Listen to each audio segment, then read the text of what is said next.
The legacy of apartheid still lives on till today. I mean, wherever you go as a black person, you know that there's something called white supremacy. You know, the complexion of protection. White people get charged less interest in financial sectors. White people can go further without education than black people. Black people always have to prove themselves 10 times more than their white counterparts. Now, Dr. Mbuyiseni Ndlozi of the Economic Freedom Fighters has raised a motion that the EFF will want a recommendation to be passed that all ministers must have post-matric qualification. I mean, that's reasonable, right? Who wants to be led by a minister that only has matric? And matriculated, I mean, in 1996 or before 2000. The educational system as it is right now is falling behind in terms of the latest economical trends. So a matric that is old is obviously outdated. But many people from the government of national confusion are going to protect these matriculants because that's how the white complexion works. I want to speak also about Advocate Muzi. Advocate Muzi says that some people in the media space, they don't even have to be told what to do because they know what to do, to which song to dance to, so that they can get promotion, who to hate, who to criticize. We as Africans still have a long way to go, ladies and gentlemen. Let's talk about that and much more. Welcome to King Said So, Africa's one land, one language, one currency, one army on King Said So. Africans can unite. Your Pan-Africanist podcast. Enjoy. And it is no longer credible for Africans who are in the majority to complain about white and colonial control.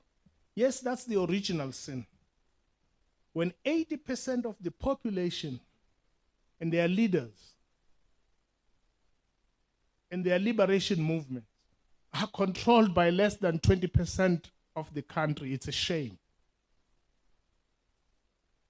When a few people who control 80% of the economy to the exclusion of 80% of the population, that population must ask itself serious questions. And I don't want to talk about our leaders, because I think at that level we know what we're dealing with. We're dealing with people who've consciously decided to betray the rest of the population for their commercial interests. Peace in Pan-Africanism to all my African brothers and sisters from all around the world. Welcome back to King Said So. I'm your host, Kagiso Hlongwane Zinjiva Sono, and we're back at it again with another one. And this time around, I want to address this thing of ministers leading ministries that are worth billions and millions with just a matric. Hi, guys, man. This is an era. This is an era. You know, politicians, because of their popularity, they managed to jump many hurdles in society to lead people that are very qualified just because politicians can talk better. They are like poets, you know.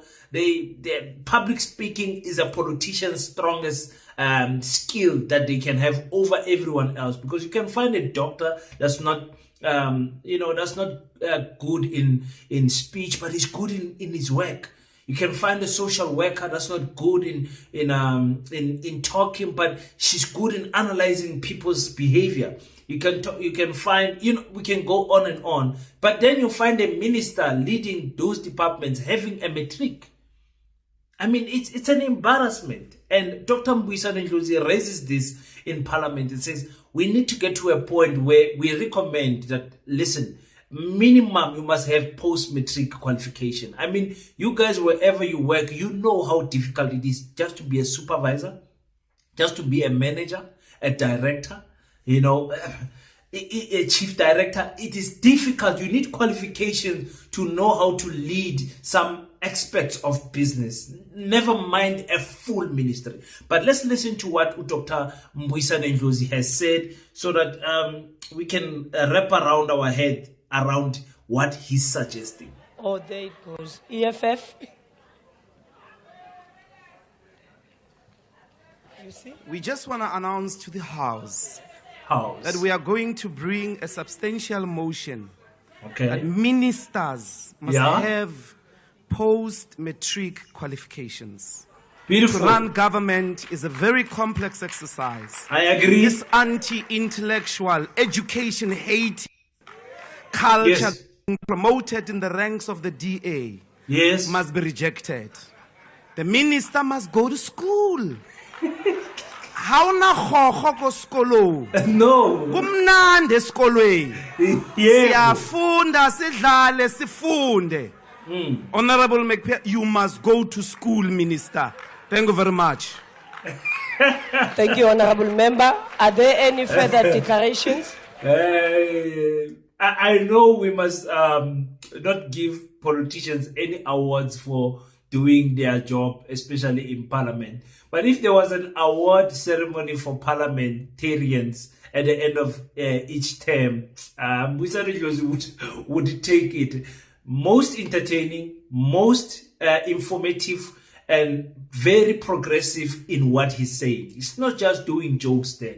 It might come out as a joke, but you can see the DA people are not laughing because they know what he's saying. It's very true.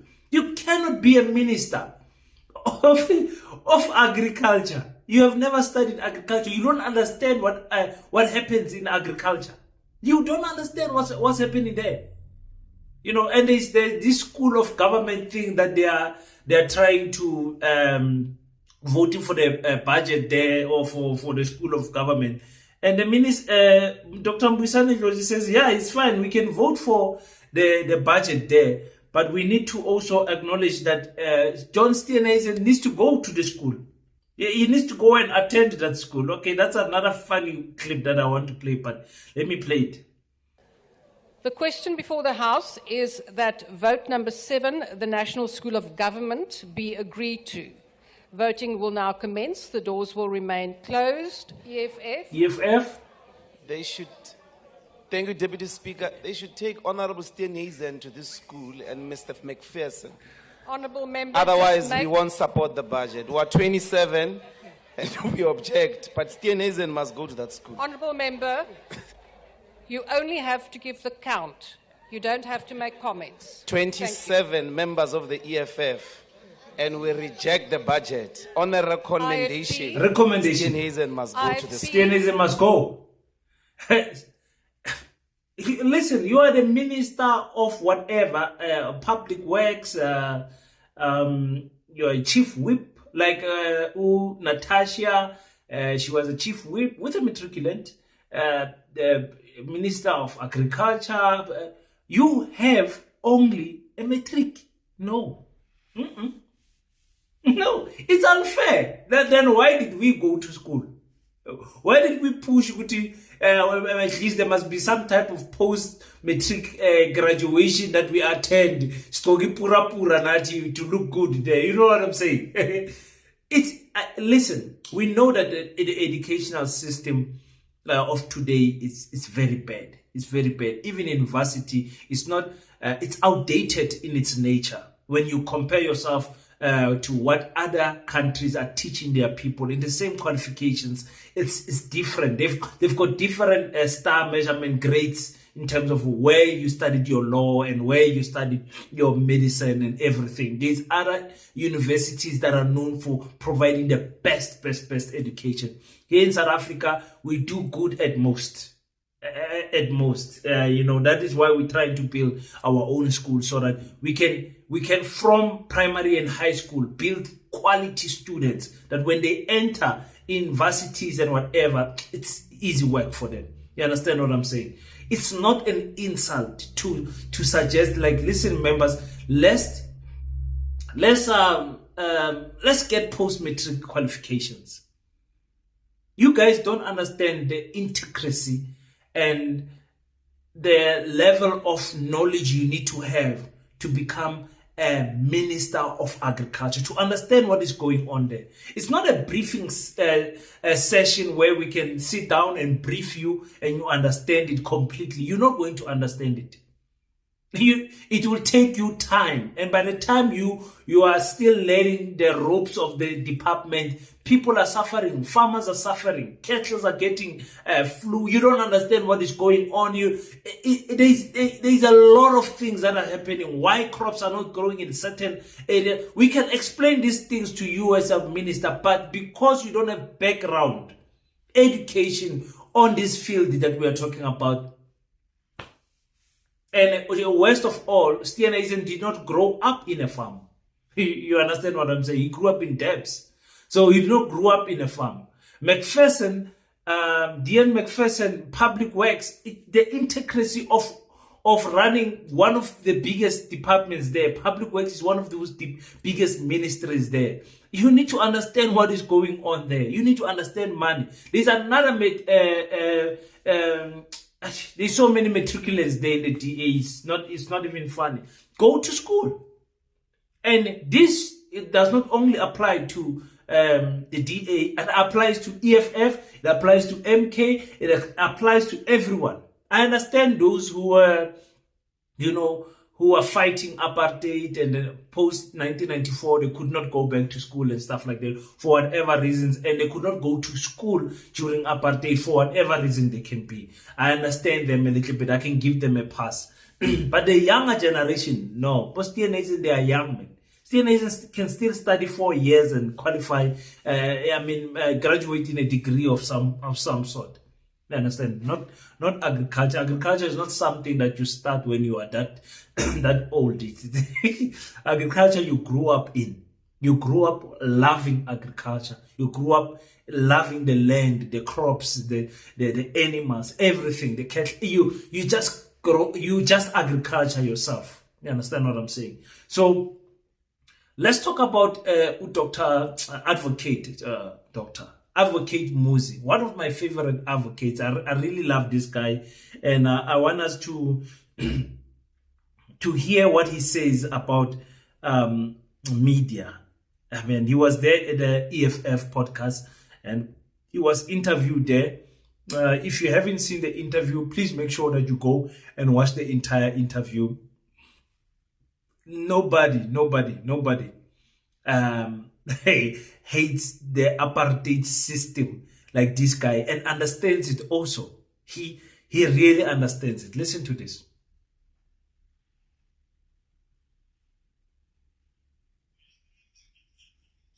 Well, journalism is an interesting part, because I was saying in another interview, when you tell our journalists that you tend to serve white narratives. Say, no white person has ever told me what to write. And I say to them, that's exactly the problem. They no longer have to tell you. Because they control the media. They control the mindset. Your bread is buttered. You sit with your little friends in Rosebank in those pseudo non-racial restaurants, and you want to please your white friends by being different from us. They've got you already. You've already part of their narrative. They don't need to tell you what to write. You get into their newsroom. Who owns it? You know what will make you get promoted. It's disliking Muzi, disliking Julius, disliking Zuma, disliking black people will get you far. So they don't need to tell you. That's the problem of a powerful system. It doesn't need to tell you what to do. You know what to do. You know what will serve your interests if you want a promotion. You know who you must hate and who you must like and what views to express. And so they don't need to tell you. And that's why in journalism itself, it's an important tool of both freedom and repression. You must just decide which part are you. Wow. I love Advocate Muzi, guys. I love this guy. Apartheid, if you unpack it nicely and understand it as a system, you can see just how powerful that nuclear bomb is for the colonized mind. Guys, it was not normal. When I use normal, it's going to be, I'm going to undermine black intelligence and black culture and black tradition. No African person had European names before these people came to our seashores. Let that one get into your mind. Now, how we got English and Afrikaans name was through a whip. It was not voluntarily. It was through a whip. They buy you. If they can't buy you, they beat you to submission. You will submit to an African surname as a black person. You will submit to an English name as a black person. And then that becomes the norm. If you want the white people to accommodate you, to accept you, you have to have what they call a Bible name, your white name. So they will name a child Muzi, Peter, Shabangu. You understand? So that Peter becomes the business trade name that this Muzi is going to use. We are told Tintin. And that became, that started becoming our culture in our tradition. In our tradition, you give the child a traditional name, but it became that white system, the apartheid system, to say no, but also give him the biblical name. Or also give him the biblical name. They call him John, man. Now call him Joshua. You know, whatever name it is, you mix it in there so that the white people, they cannot struggle to pronounce Kaiso. My name is Kaiso. I say Kagiso because many people call it like that, Kagiso. But honestly, Kagiso in Pedi, Kaiso in Pedi and Kagiso in Tswana, they mean different things. You understand what I'm saying? So my name is Kaiso Hlongwane, and white people can't say Hlongwane. They can't. When they look at HLU, they say Lungwane. They don't know how to pronounce it. So even in the apartheid days, you will have people like myself who carries my surname that will change the surname to accommodate the African people. So because we are the great elephant, they will say Oliphant. You understand? They will say, no, change your surname to Oliphant. That's why you see it in the Xhosa culture. Many Xhosa people carry African surnames. Why? Now, to see how powerful this system is like Advocate Muzi is saying, he says, they no longer need to tell you to name your child with a white name because the system is working. You understand? They've injected the system in your body. Now they no longer need to tell you that you are sick. You are automatically accepting the diagnosis that you are sick. So now it's past 30 years past apartheid. You find a black parents giving a black child English and traditional names. Why? Why?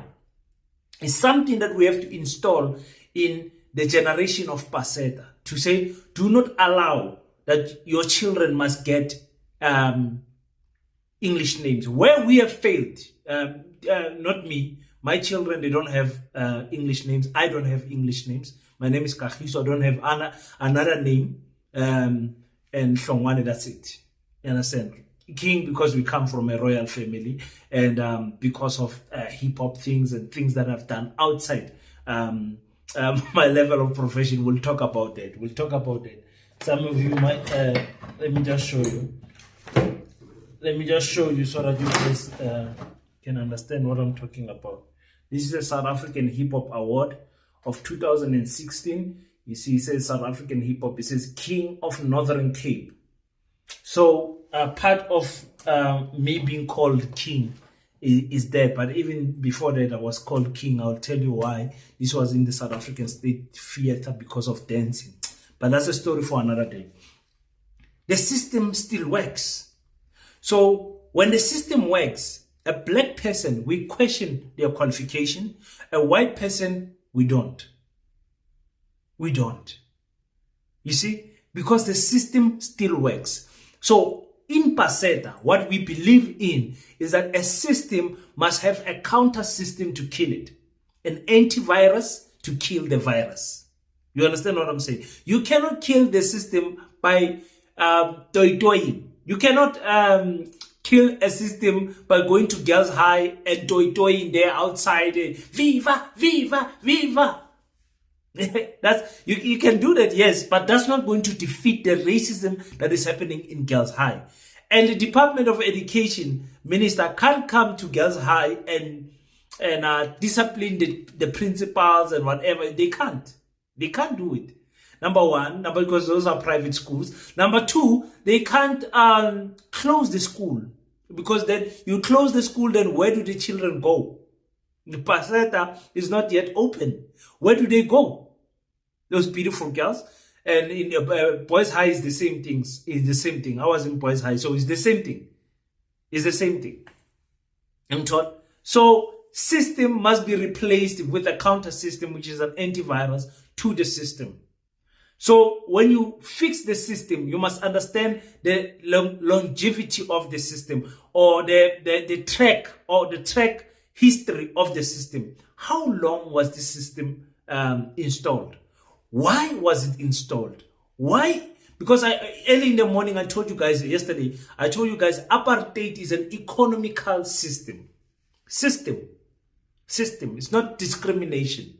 It's not discrimination. It's a different thing. It's an economical system that seeks to advance a particular geographic people. Understand? And that geographic people can include white and black elites and mostly whites. Discrimination is something different. Discrimination comes with classism. I will have to get into these lectures and speak and learn from this type of thing, so that we can know as African people, what is it exactly that we are fighting? You know, you can't go to a gunfight with a stone and think that you're going to win. And that's what we do most of the times, we as African people. But today, I want to win 25. Let me give you guys a clap. I want to win 25. Yo, thank you so much for everyone who got paid on the 25th and decided to donate to Paseta. Thank you so much. You guys, I think let this month finish. The beginning of next month, I'll give you guys a financial report. How does that sound?